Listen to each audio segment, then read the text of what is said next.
ഇന്ന് വിജയദശമി. ഹരിശ്രീ എഴുതിക്കൊണ്ട് ഒരുപാട് കുരുന്നുകൾ വീണ്ടും അക്ഷരലോകത്തിലേക്ക് കാലെടുത്ത് വെക്കുന്ന ദിവസം. രാവിലെ മക്കളുടെ കൂടെ പുസ്തക പൂജയ്ക്ക് വെച്ചത് എടുക്കാൻ വേണ്ടിയിട്ട് പോകുന്നതാണ്.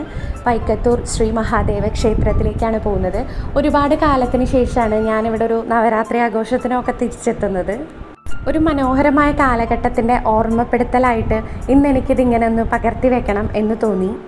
ഒരു പ്രദേശത്തിൻ്റെ ഒത്തുകൂടലിൻ്റെ ഇടം എന്നാണ് എനിക്ക് ഈ ക്ഷേത്രത്തെ പറ്റിയിട്ട് ഓർമ്മകളിൽ പങ്കുവയ്ക്കാനുള്ളത്.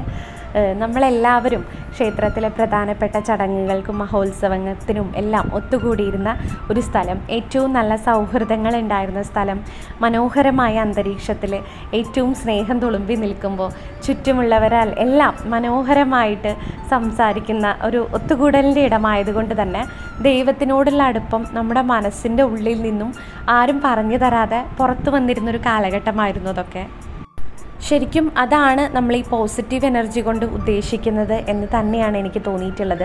ഇന്ന് ഇതൊന്നുമല്ലാതെ മനസ്സിൻ്റെ ഉള്ളിലേക്ക് ഓരോ മതത്തിൻ്റെ പേരും പറഞ്ഞ് ഇത് വേണം എന്ന് നിർബന്ധ ബുദ്ധിയാൽ നമ്മൾ കുട്ടികളിലേക്ക് അത് കുത്തി നിറച്ചു കൊടുക്കുമ്പോൾ യഥാർത്ഥമായൊരു ദൈവീകത ആരിലേക്കും എത്തുന്നില്ല എന്നാണ് എനിക്ക് തോന്നിയിട്ടുള്ളത്. ഈ ക്ഷേത്ര പരിസരത്തിലൂടെ ഒരു കിലുങ്ങുന്ന പാദസരം ഇട്ടിട്ട് ഞാനിങ്ങനെ നടക്കുമ്പോൾ ഏറ്റവും മനോഹരമായി അവിടെ കൂടിയിരുന്നവർ മുഴുവൻ എന്നെ കളിയാക്കിയിരുന്നു. അന്ന് അവിടുത്തെ ഏറ്റവും പ്രിയപ്പെട്ട നമ്മുടെ സ്വന്തം മേൽശാന്തി ഉണ്ണികൃഷ്ണമാമ എന്നോട് പറയുമായിരുന്നു, നീ ഈ കൊലുസൂട്ട് വരുമ്പോൾ ഒന്ന് പറഞ്ഞിട്ട് വരണം, അല്ലെങ്കിൽ ഞാൻ പേടിച്ചു പോകും, ലക്ഷ്യം വരുന്നതാണെന്ന് കരുതിയിട്ട്. ഇന്നിപ്പോൾ കാലം മാറി. ഈ ക്ഷേത്രമടക്കം ഒരുപാട് ക്ഷേത്രങ്ങൾ ഈ ഒരു ദേവസ്വം എന്നുള്ളൊരു നൂൽക്കെട്ടിനകത്ത് അകപ്പെട്ടു. ഒരുപാട് എഴുതപ്പെട്ട നിയമങ്ങളുണ്ടായി. പക്ഷേ ഇതൊന്നുമില്ലാത്തൊരു കാലഘട്ടത്തിൽ ഏറ്റവും മനോഹരമായിട്ട് നമ്മളിലേക്കെല്ലാം എത്തിയിരുന്നൊരു ദൈവസങ്കല്പം ഉണ്ടായിരുന്നു. അത് അതുപോലെ നിലനിൽക്കട്ടെ. Thank you.